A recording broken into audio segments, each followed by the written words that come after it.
Supreme Court has dealt a blow to whatever's left of the Voting Rights Act, and what they've done is essentially implement a stay in regard to the gerrymandered Alabama map that, of course, puts minorities at a significant disadvantage. Now, the gerrymandered map that's based on the latest census is not that different from the previous gerrymandered map. However, the outcome of this case could really determine whether or not the Voting Rights Act has the teeth necessary to prevent race-based gerrymandering. So let me give you the details on what has happened. After a panel of 3 federal judges last month threw out the map and ordered state lawmakers to redraw it, the High Court reversed the decision in a 5-4 ruling for which Chief Justice John Roberts joined the 3 liberal justices in dissent. Now, since the Supreme Court is insanely conservative, it doesn't matter that Chief Justice John Roberts joined the liberal justices here. Alabama has 7 congressional districts and its voting age population is about 27% black. In the challenged map, black voters are in the majority in only 1 district. The lower court, relying on the Voting Rights Act, had ordered the state legislature to create a 2nd district in which black voters could elect a representative of their choice. Now, that was of course challenged, and the case made it all the way to the Supreme Court, and the Supreme Court didn't strike down the decision by the lower courts. They're still gonna make a decision later. However, the Supreme Court's brief order, which included no reasoning, was provisional, staying a lower court's decision while the case moves forward. The justices said they would hear Alabama's appeal of the lower court's ruling, but they did not say when. Okay, so the way that this is being reported is it sounds super panicky in regard to how this is going to impact Alabama specifically. It actually has much broader consequences. So let me show you the maps, how the districts were drawn both prior to the new census and now after the new census. So you can see that this has always been a problem in Alabama, where the districts are drawn in such a way where the black voters are just kind of condensed in one area, which means that they get 1 vote in terms of a representative. But depending on how this case comes out, it'll determine whether or not the Voting Rights Act will protect minority voters in other states when there's gerrymandering taking place specifically based on race. And I'll give you those details in more. I'll give you more details on that in a second. Okay, so there's a number of issues. First, that map should never look like that on 2 different grounds. Number one, since Alabama's about 27% black, out of the 7 districts, clearly 2 of them should be majority black. That is about 28% of the population, or out of the 28% of the districts, right? So it would match the population nearly perfectly. This is exactly what the Voting Rights Act is about. That you not gerrymander black voters out of existence. And they did in a 2nd district. So they'll only have 1 representative instead of the 2 representatives that they should have in Alabama. Now, I wish we lived in a world where we didn't have to worry about white versus black representatives, but we do, because white representatives don't represent black people in this country at all if they're Republicans. So if the white representatives are Republicans, that's not at all an exaggeration. By the way, eviscerating the Voting Rights Act was brought to you by white Republican representatives. And they also don't agree with higher wages, better health care, more voting rights. They don't agree with any of those things that are enormous priorities for African Americans in this country. So this is discrimination 101. We're back to Jim Crow days. It's not at all an exaggeration. This is exactly what they did in Jim Crow, okay? So no, we don't care. You're not a man, you're not a citizen, you're not equal to us. We're just gonna wipe you away. You're gonna get 1 district, and that's half the representation. That's worse than 3/5 rule that was originally in the Constitution. So you can cry about it, but that's a fact. So, and Republicans are racist, that's a fact. Now you can say, hey, no, there's a reason why they're racist, they just want power, right?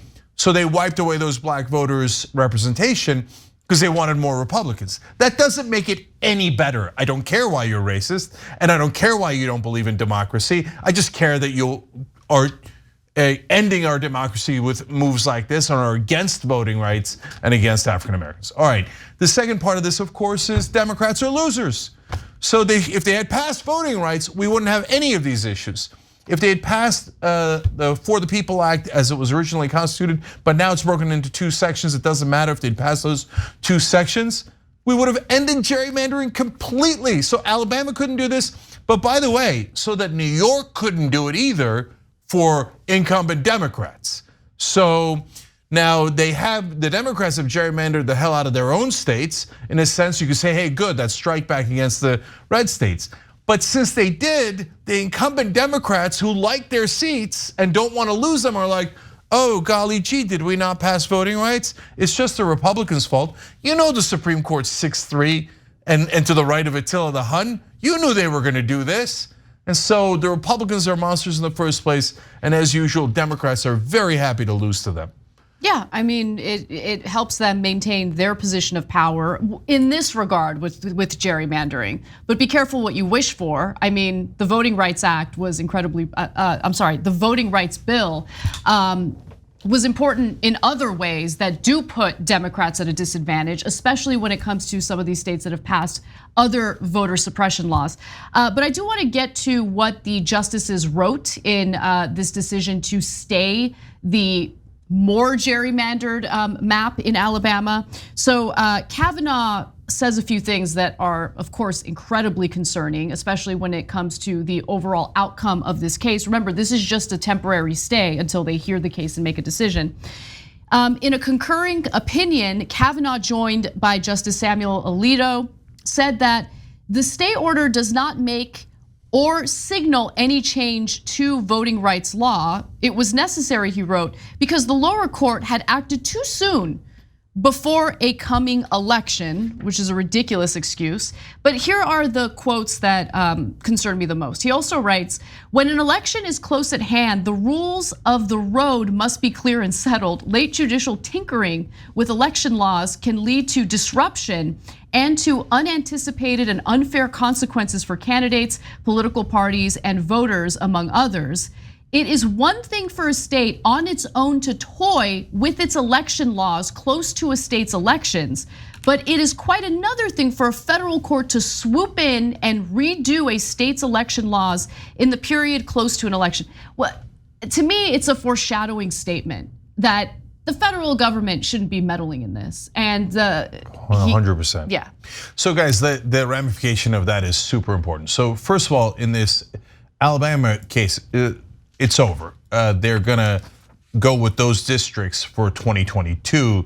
By the time they make a decision, it might affect 2024, but they've already kind of signaled that they're not likely to go in the fair direction. Anyway, even John Roberts, who voted with the so-called liberals, only voted with them in saying, hey, you should do fair districts for now, but I reserve the right to go back to unfair districts when we rule on the case in its entirety, right? So that Alabama, that goose is already cooked because of the Democrats' incompetence.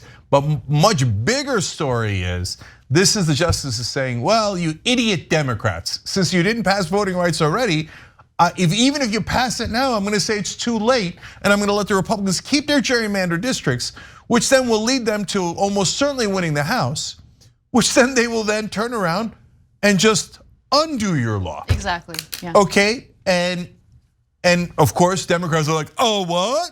Oh, what? Oh, okay.